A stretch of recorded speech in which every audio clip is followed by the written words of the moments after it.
I say the word meditation, what images come to mind? Perhaps you think of all those Instagram posts of the beautiful women standing tree pose in nature. Or maybe the row of Buddhist monks lined up sitting in their temple. The concept of meditation comes with a lot of perceptions and lots of rules about how to meditate and how to practice mindfulness in our everyday lives. But the do this, do that mentality has a major downside, and it can actually defeat the very purpose of meditation. When I lead a meditation, I like to remind people that my instructions for practice are guidance and not force. The more you practice, the more you'll be able to gauge what's comfortable for you.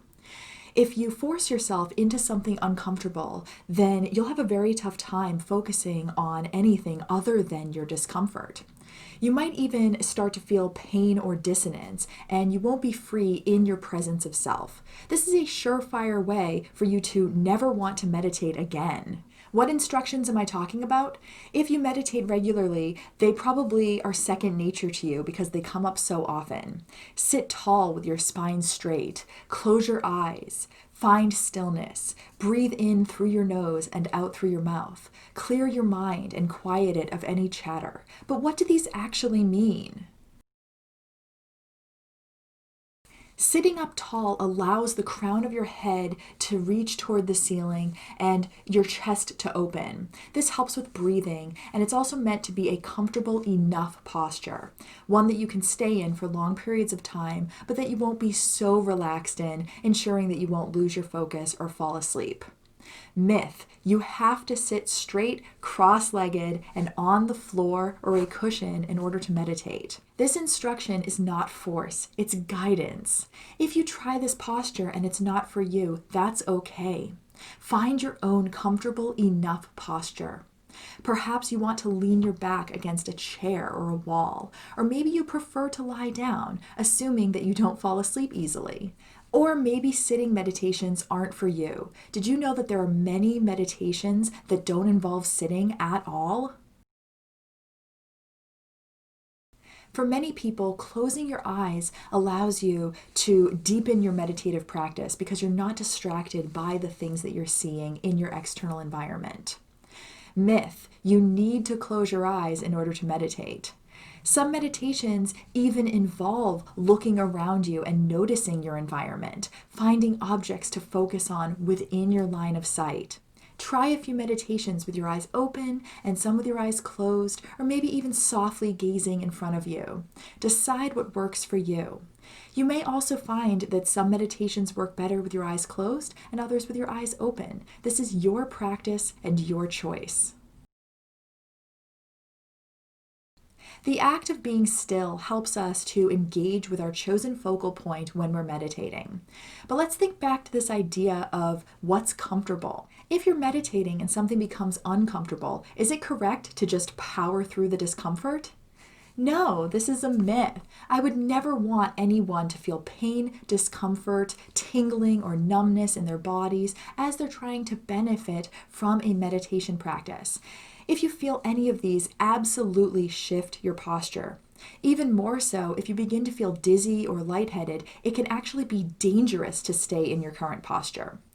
Mindfulness doesn't mean ignoring your bodily signals. Quite the opposite. If your body is telling you that something's off, listen to it. This is mindfulness, and this is what's going to benefit you health-wise. Now, that doesn't mean to constantly move around and fidget so much that it distracts you from the meditation. You will find your meditative sweet spot, and this will allow you an optimal experience as you practice. Side note, there are even meditations that incorporate movement. Yoga is a great example of this. And in a few weeks, I will show you another kind of movement meditation. This is a wonderful breathing tactic that allows you a natural deepening of the breath in and an open-mouthed sigh out. And sighs trigger a relaxation response. But is this the only way to breathe in a meditation? No, this is a myth. In fact, some meditations incorporate a whole variety of breathing techniques. These are all guidance. You figure out what's most comfortable and, more importantly, listen to your bodily responses. Depending on your health, finding the right breathing technique could be a safety measure. So you figure out what breathing technique helps you engage the most. I've already mentioned a few times that in meditation, we oftentimes have a focal point. So already this debunks the myth that meditation means having a totally clear mind. We're all human. This means that we are cognitive beings, and that's awesome. There's no way we can totally shut off our brains. Even the most advanced meditators still have thoughts flowing in and out when they practice. Instead, think of meditation as a practice of guiding your focus to a healthier state. Oftentimes, our thoughts are unproductive. We think the same thought pattern over and over. We ruminate. We become anxious. We let our fear debilitate us. By practicing mindfulness, we learn how to quiet these thoughts and to focus our attention on healthier alternatives. In time, you will experience a quieting of the mind, and this will surely bring you lots of inner peace and comfort. But you'll still have thoughts coming in and out. That's normal. It's how you treat those thoughts that counts. Let them float in and then float back out while continuing to guide your attention to whatever your focal point is for your meditation. Don't be mad or disappointed if you get distracted. It's all part of the practice. So kindly just guide your attention back to your focal point. And feel proud that you noticed your thoughts wandering in the first place, because this shows self-awareness and the ability to tune into your body. One last myth that I want to cover is that you can achieve mindfulness. Mindfulness is not a goal in this sense. It's a lifelong practice. And this is why it's so important for you to feel comfortable in how you're practicing and to figure out what works best for you. Mindfulness is a journey of getting in touch with yourself. You don't even have to meditate in order to be mindful. You can engage in other practices. But if you do choose to meditate, make it work for you.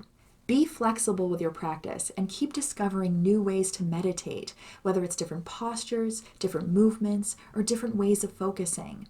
This might mean lying down during a meditation, or it might mean finding activities that encourage you to tune into yourself. It might mean focusing on specific points within you or in your external environment. Your preferences might even change from day to day, or they might depend on your mood. The more you practice, the more you'll begin to understand what your body and mind need at any given time. Over the next few weeks, we're going to go on a journey to help you find your authentic practice of mindfulness and meditation. I want you to feel free to practice with different postures, processes, and rituals. I want you to build self-awareness so you can decide what works best for you and eliminate any preconceived notions of what meditation should be. To do this, I will be guiding you in a series of out-of-the-box meditations and mindfulness exercises that involve a whole variety of unique activities. All of my instructions will be flexible guidance, and please remember this, because I want you to interpret them in the ways that will be most beneficial for you. Learn what aspects of the practice help you to be more engaged and tuned into yourself. All the while, notice how your thoughts and your body respond to what you're doing. This will help you discover your true identity as a practitioner of mindfulness. And best of all, the activities are things that you do every day anyway. What better way to incorporate mindfulness practice than weaving it right into your everyday life? Here's the plan. Next Saturday, I will guide you in steps to incorporate mindfulness in your daily activities. We will turn the mundane into the mindful. Then on October 10th, I will be teaming up with my friend, registered dietitian Alex Pitkin-Morin, and we will be doing a mindful cooking and eating exercise. On October 17th, I will lead you in a walking meditation. And then on October 24th, I will be incorporating my harp to tell you all about listening to music mindfully. So go subscribe to the Harp and Wellness YouTube channel if you haven't yet, and make sure you hit the bell icon so you're notified of when all of these videos release. It's time to revamp what you think about meditation and to start your authentic mindfulness journey.